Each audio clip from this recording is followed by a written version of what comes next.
but you allowed him to continue to show up to work because you felt sorry for him and that the crew liked him. They did like him, and so I did. You didn't think that you were going to pay him for that? He was struggling with a lot. He was saying that he lost his car. He's dealing with some things with his mother. He had a lot of issues going on, as he did in 2019. It was always personal issues. You begin to empathize with people like that. I am a sensitive person, and I kept saying, okay, I'll give him one more day. And you knew that you were going to have to pay for his time for that day, that you let him on every time. He did not work, Your Honor. He just showed up.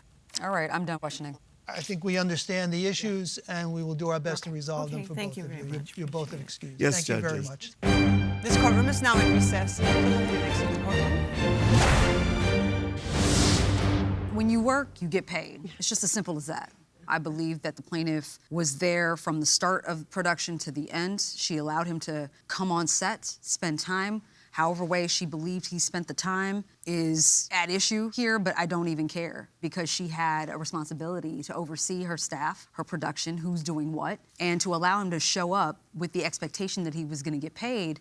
She's at fault, and she should have terminated his employment, or whatever she'd like to call it. What she wanted essentially was a volunteer, and that's just not how you do business. I think the bigger problem is she just doesn't quite understand the law and an employer's legal obligation. If your employee is showing up to work and you are dissatisfied with their performance, you fire them. You do not allow them to then come to work for another week, and then when payday comes, say, you know, I'm actually not going to pay you for the last 3 days because I don't like the job you were doing. I have a different perspective on it. First of all, I don't think there was a meeting of the minds as to the terms of payment for his work. Also, was there an accord and satisfaction when the defendant gave the plaintiff the last $400 and then giving him a receipt totaling $700?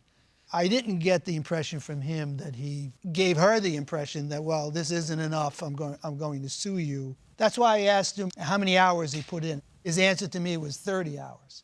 If it's $20 an hour, and I'm looking at it essentially now on a quantum merit basis, that would amount to $600, so he actually got paid $700. That's why I don't think he's entitled to the additional $700. Oh, I think there's no doubt he's entitled to the additional amount. Yeah, we have a disagreement. I'm going to dissent. We disagree. And I think there's really no dispute that he was there. I understand 7 full days of work. I understand that, but there was no agreement there between the two of them. We understand that. We're constructing the agreement based upon his payment schedule, based upon something that she never agreed to.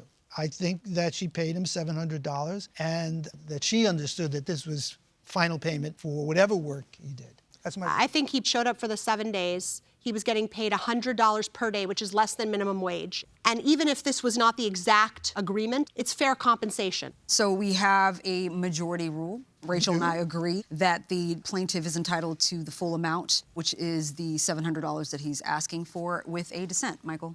Yes. All right.